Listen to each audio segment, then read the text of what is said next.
你知道在传统文化中，地府的真正领导者是谁吗？阎罗王真的是我们想象中的地府之主吗？迷魂荡又为何被誉为人间地府？那里隐藏着怎样的神秘和恐怖？在许多人的心中，天堂和地狱一直是生死轮回的两个极端。天堂，一个充满了神仙般潇洒自在的世界，而地狱，则是满载痛苦与苦难的阴森之地。传说中，人死后，善者升天堂，恶者堕地狱。在这些故事里，地狱不仅是十恶不赦之人的归宿，更是一个令人闻风丧胆的地方。但在我们的传统文化中，对地狱的认识其实远比这更加丰富和复杂。在传统信仰中，地府被视为亡者灵魂的归宿地，人们普遍认为阎罗王是地府的最高领导，他掌握着生死簿，决定着人的生死轮回。这位阎罗王在民间故事和传说中总是被描绘成一个严肃、公正而又威严的形象，他的权力无人能及，常常有这样的说法：阎罗叫你3更死，哪能留你到5更？这句俗语彰显了阎罗王在人们心目中的至高地位。然而，这些传统观念在《西游记》这样的古典名著中却有所不同。在《西游记》这部充满神话色彩的古典文学作品中，吴承恩描绘了一个与众不同的地府世界。在这里，地府并非只有一个阎罗王统治，事实上，阎罗王在地府中并不是唯一的，而是有10位，每一位都管理着不同的部分。这就引发了一个问题，在这10位阎罗王中，谁才是真正的领导者？吴承恩的描述颠覆了人们对地府单一领导的传统观念，揭示出一个更加复杂和层次分明的地狱体系。在《西游记》中，地府的真正掌管者其实并非阎罗王，而是一位更为强大的神祇——酆都大帝。酆都大帝，这位被玉帝亲自册封的神祇，享有至高无上的权力。他不仅仅是地府的统治者，还是一位在3界中地位仅次于玉帝的重要神祇。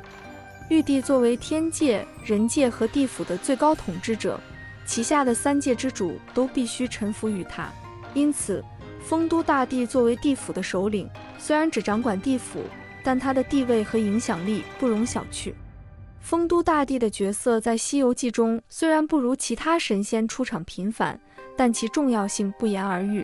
在传统信仰中，人们普遍认为地藏王菩萨是地府的最高领袖。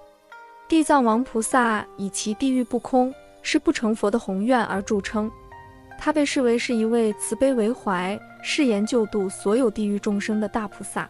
然而，即便地藏王菩萨在地府中拥有极高的地位，但在《西游记》的世界观中，他的地位仍旧在酆都大帝之下。这种设定反映了古代社会对宇宙秩序和神灵体系的复杂认识。天庭和地府的故事不仅仅是宗教信仰的体现，更是民间文化和迷信的重要组成部分。从古至今，无论是在农村的祭祀活动，还是城市的民俗庆典中，我们都能看到这些故事的影子。尽管现代社会科学昌明，许多人对于迷信活动持有怀疑态度，但这些传统故事和信仰仍在不少人心中占有一席之地。在新社会的语境下，天庭和地府的概念不再仅仅是宗教和迷信的象征，它们逐渐演变成了文化传承和民间艺术的重要元素。无论是戏剧、文学作品，还是现代影视剧中，这些传统元素都被赋予了新的生命力和现代意义。它们不仅展示了中华丰富的文化遗产，也成为了连接古今、传承文化的重要桥梁。在民间传说中，有一个地方被许多人誉为人间地府，那就是位于四川省洪雅县的迷魂荡。这个地方以其莫测深邃和无法解释的神秘事件而闻名。迷魂荡不仅仅是一个自然地理现象，它更像是地府传说中的具象化，充满了无尽的神秘和恐怖。迷魂荡的地形极其复杂，一旦进入其中，就像是迷失在了无边的迷宫，外人进入后很难辨认方向，常常会陷入迷茫和恐惧之中。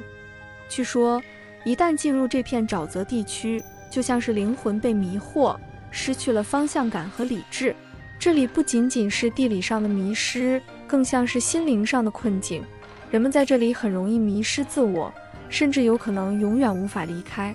迷魂荡之所以被称为人间的地府，不仅仅是因为它的地形特点，更因为这里曾发生过许多不可思议的事件。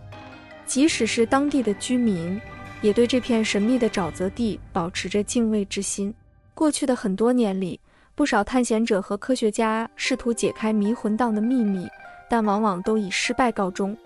这些未解之谜使得迷魂荡更加令人着迷和恐惧。迷魂荡不仅仅是一个传说中的地方，它还是许多真实事件的发生地。在过去的50年间，曾有经验丰富的猎人带着猎狗进入迷魂荡，但他们最终都神秘失踪，连同猎狗也一并消失。还有挖药材的妇女、年轻的科学工作者证明，他们同样在迷魂荡中不幸失踪或死亡。更令人震惊的是，即使是装备精良的专业队伍进入迷魂荡进行探索，他们的高科技设备也会出现异常。据说罗盘和导航在这里会失灵，甚至手表也会突然停止运行，放飞的信鸽也不敢飞离这片区域。这些异常现象使得迷魂荡的神秘色彩更加浓厚，也加深了人们对它的恐惧和好奇。由于迷魂荡的危险性和神秘性，当地政府已经将其划为旅游禁区，以防止游客误入。虽然如今迷魂荡已经被限制进入，但那些曾发生的离奇事件仍然让人难以忘怀。迷魂荡就像是一个未解之谜，它的存在挑战着人类对自然和未知世界的认知。无论是传统的地府信仰，还是现代的迷魂荡传说，它们都是丰富文化传统的一部分。这些故事和信仰不仅展示了人类对生命、死亡和未知世界的深刻思考，也反映了人们对于神秘和超自然现象的持续兴趣。迷魂荡作为现代社会中人间地府的化身，继续吸引着人们的目光，激发着我们对这个世界未知面的探索和想象。以上就是今天的内容，喜欢请订阅、点赞、转发，感谢观看，我们下期见。